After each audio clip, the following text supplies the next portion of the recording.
Each year, millions of travelers flock to Japan, yet the vast majority end up visiting the same few places. While iconic sites like Tokyo Shibuya and Kyoto's Fushimi Inari are overwhelmed with tourists, countless other locations remain underexplored, places that offer equally breathtaking experiences without the crowds. Which is why in this video, I want to share with you some of my tips on how to plan a trip to Japan. By sharing my insights as a long-term local resident and a marketing professional in the travel industry, I aim to equip you with the essential knowledge you need to sidestep tourist traps and avoid common mishaps. My name is Mizhelle, you're watching Tokyo Past 3. Let's plan that trip, shall we?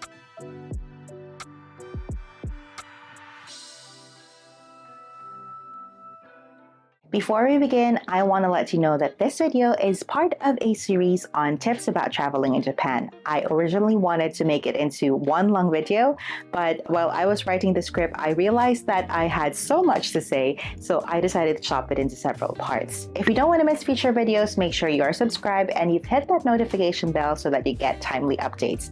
Now on to my first tip. Get off the golden route. So you've probably heard of the Golden Route, right? It's like the classic tourist circuit in Japan, hitting up all the big names: Tokyo, Hakone, Osaka, Nara, Kyoto. Don't get me wrong, these places are great and all, but if you just stick to them, it's like reading only the summary of a really good book. Plus, they're always packed with tourists, so you end up doing the same stuff as everybody else and taking the same pictures. So here's a thought. Why not visit places where the crowds aren't? Places like Tohoku with its beautiful seasonal views and really interesting mythology. Or Shikoku, where you can find exciting art exhibits, a temple trail, fine bridges, just to name a few.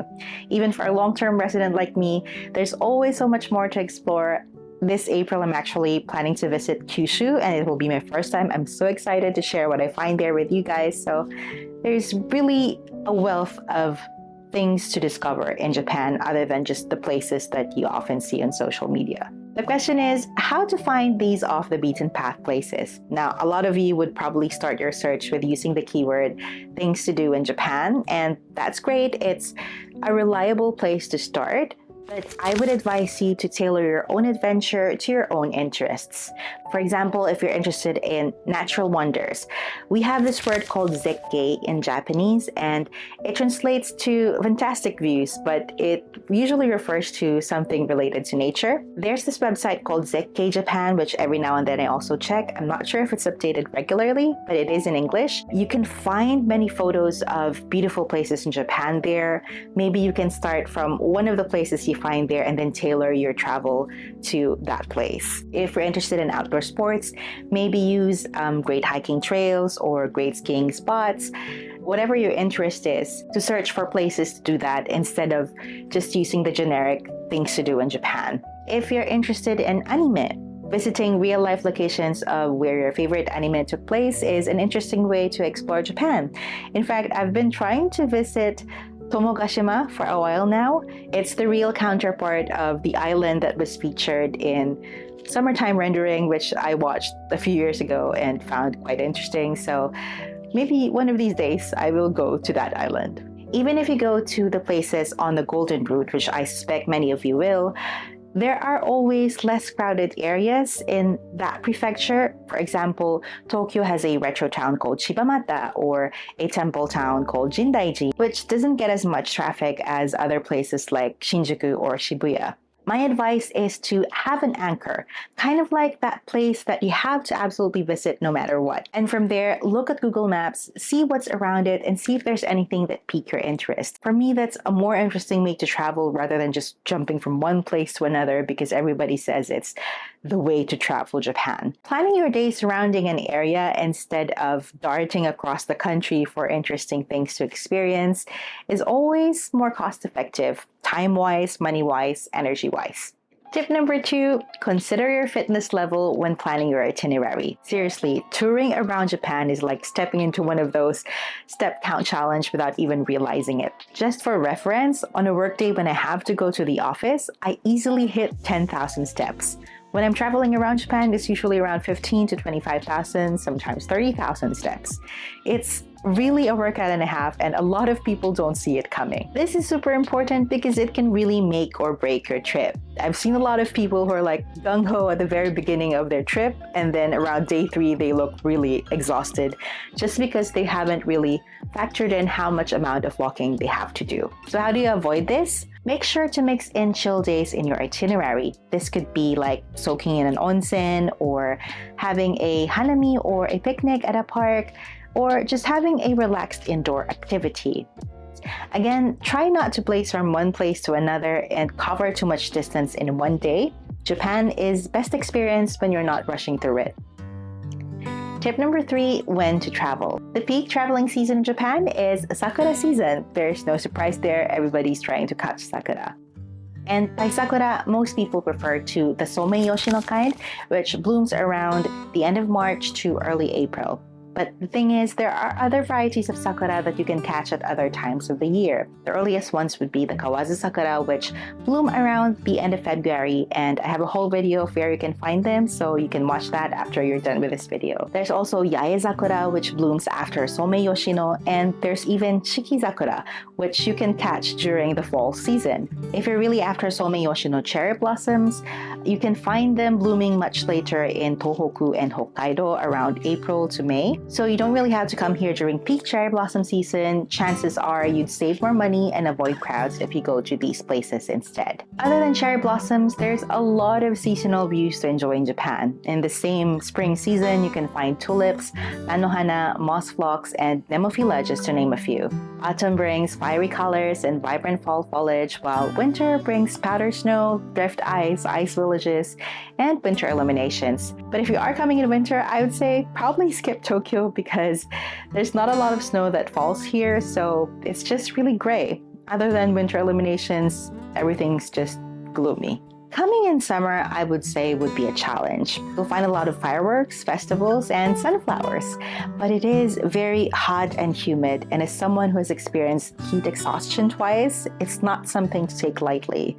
Summer activities are fun, but be prepared, it's really no joke. The 2 periods I'd say you should probably reconsider coming to Japan are Golden Week in May and the rainy season in June. Golden Week is a stretch of holidays for people living in Japan, and I say it's packed everywhere. Everywhere. As for the rainy season, yeah, you get to see hydrangeas, but a lot of your plants might get foiled because of the weather, so I wouldn't recommend coming here. Tip number 4, where to stay. There's a wide range of accommodations in Japan, from budget-friendly to luxury. And starting from the lower end, we have the capsule hotels, which gain popularity for their uniqueness, but personally, I wouldn't recommend them. I stayed at First Cabin at Haneda Airport to catch an early flight last year, and I didn't really like it. The room itself was great, it was really comfortable, but the problem was I could hear a lot of people coming in and going out at odd hours of the day, so I really couldn't get any sleep. Plus, there was no space for my luggage. Next, we have hostels, which are budget-friendly and are great for meeting fellow travelers, if you're not an introvert. They usually have bunk beds that can fit around 4 to 8 people in a room, and some even offer single rooms, but the dining space and the showering space are usually shared. Then you have regular business hotels, which can really be a mixed bag. Some of them are really cramped, you can barely fit your luggage in, and they only have like a bed and a desk and a toilet. I have stayed in some business hotels that are more spacious and offer more amenities, but you really have to check the page and the pictures to know what you'll be getting. Here's something that might raise some eyebrows. Love hotels. You can actually stay in them. You can find them on regular booking sites, and you'd know that they're love hotels because they say adults only. Room-wise, they're usually around the same price as business hotels, but they're a lot more spacious, and the bathtubs are fancy because, you know, people be doing fancy stuff in bathtubs. The caveat is that sometimes they can be in harder to find areas because, you know, these places have to be discreet, and you'd find toys in there because the primary purpose of love hotels is toys. No, not really. Love making. And sometimes it includes toys. Is this okay to say? Whatever. And then we have luxury accommodations, which include luxury hotels, pretty much the same as any other part of the world. And my favorite, onsen ryokan. This really gives you the full Japanese experience, from the hot springs to the food to the furnishings. Everything is just wonderful. You don't really have to spend your whole vacation staying in an onsen ryokan. If you can, that'd be great. That probably is an amazing experience. But at least try to get one night in an onsen ryokan. You really wouldn't regret it. Next is choosing between SIM or Wi-Fi. We need to have either one of these two because navigating Japan without access to Google Maps, I imagine, would be a nightmare, especially if you don't know the language. As to which of the two you should opt for, my short answer would be if you are a solo traveler, then you can just go for the SIM because it's pretty straightforward. But if you are traveling in a group and you want to save money, you can just connect on one single Wi-Fi device. I have a link for where you can book your SIM or Wi-Fi down in the description box below. I believe the Wi-Fi comes with a translation device, so do check that out. That might be very helpful for your travels. I do get a commission if you make a booking, so that would be a great way for helping the small channel out as well. Thank you in advance. Finally, my last tip is about booking tours and activities.